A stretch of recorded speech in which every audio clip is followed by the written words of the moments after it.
how's it? This is the foundation. Finishing up my top 10 favorite Cowboys of all time. Some people may kind of like be surprised with this one. I grew up in the 80s. So, this is my favorite Cowboy of all time. If you've heard me before on Masha's Hangouts, when I've entered into the Hangouts, I've said it on there. A Space Cowboy in his live chats, I've said it there. Shango Live, I said it there as well too. Um, I actually got a jersey of it. It's not an authentic jersey, but my cousin got it for me. Came home one day, I was like, "Wait, I didn't order anything," and then I saw a little note on there, and it's a great gesture. It touched me, so yeah, I'll wear it with tons of pride. But anyway, my number one favorite Cowboy of all time, number 34, Herschel Walker. Yep, I grew up in the 80s. This guy was amazing. I'm gonna put this jersey on. Yes, I did try it on before I before I started first record. So because I wanted to make sure. I was surprised that he got the size right. Ugh. Wait, my head falling off.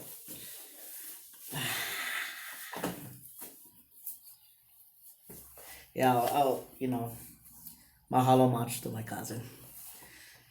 I wear it with just tons of pride and all that. Yeah, Herschel Walker, man.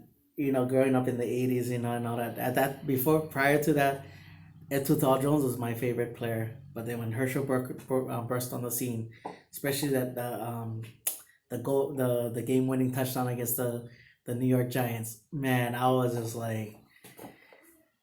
just all in awe of Herschel.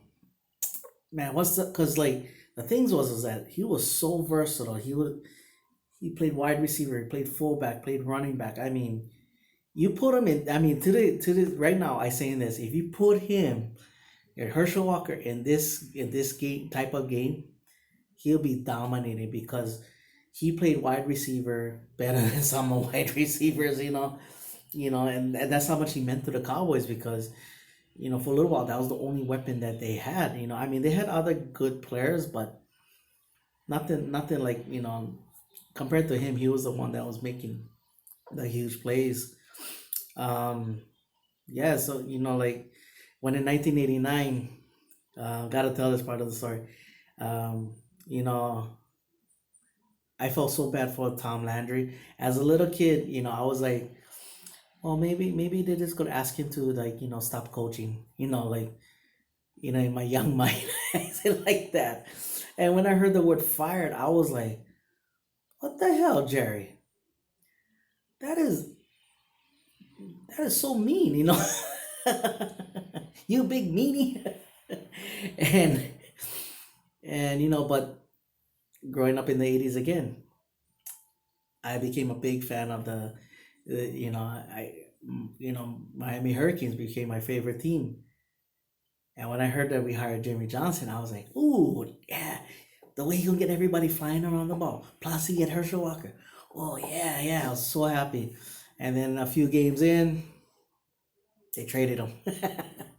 And, that trade launched our dynasty. But, before that, though, my lot of family members, including the cousin that got this, San Francisco fan. Um, a lot of them thought I was gonna go to the Minnesota Vikings as a fan, and I was just like, when they showed the trade and they showed the press conference, because I was devastated. I just watched the conference and all that, and I was just like, something clicked, and I was just like that. That was my awakening to the business side of football, and I was just like, well, hope he does okay, but I want the Cowboys to win. That was my thing and all that, right? Jimmy Johnson better be right about this and all that. So and it launched our dynasty. I joke around, I joke around with people. I tell people that I meet in person some Cowboy fans on the island. I'll tell them, I go, Jerry should give him a ring, just because of what that trade meant to the team and all that.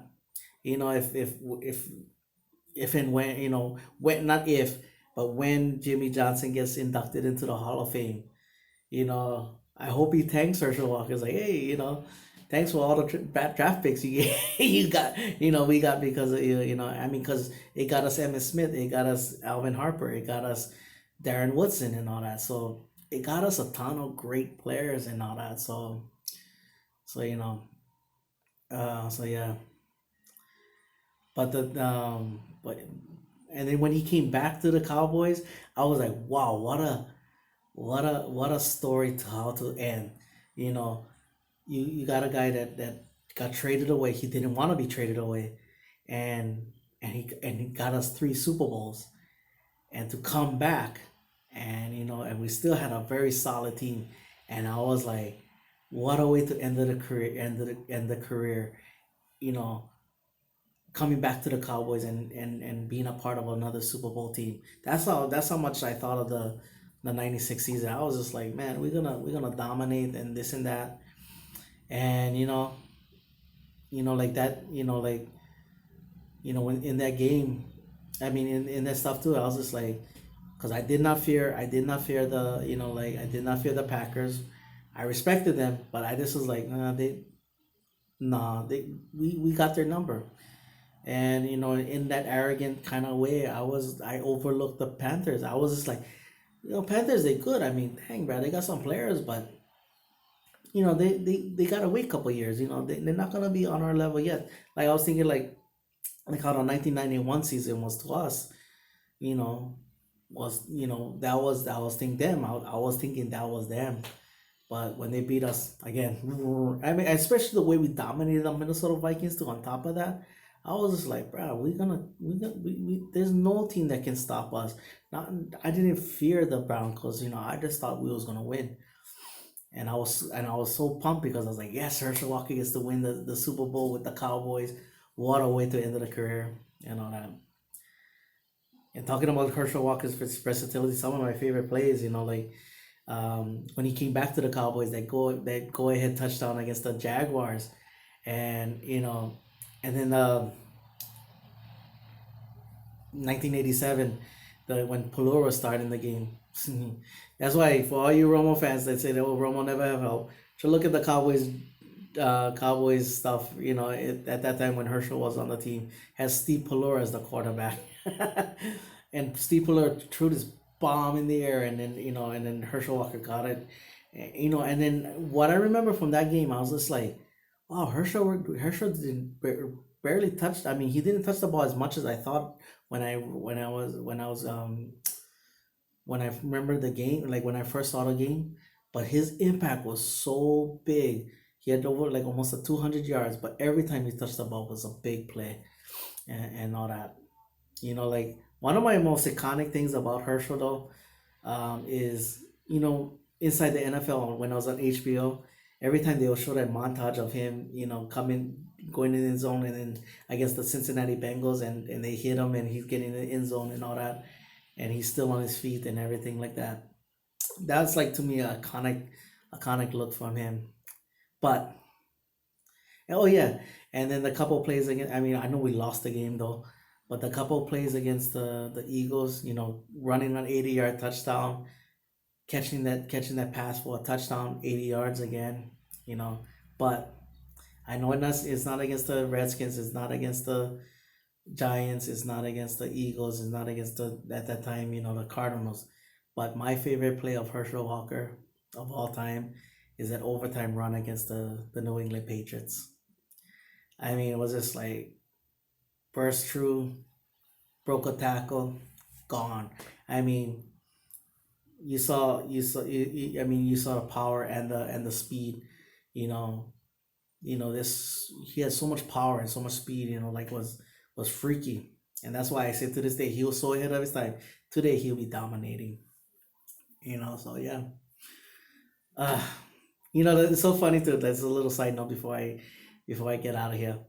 Um, I used to even imitate his little choppy step runs, like like before I make my move, I'd always go. And everybody used to say that too. It's like, why do you do that? I was like, I don't know. I see Herschel do. Okay, that's my video. Mahalo for watching. Hey, cousin, thank you so much. Mahalo for watching. Paniolo boys, and like always, go Cowboys.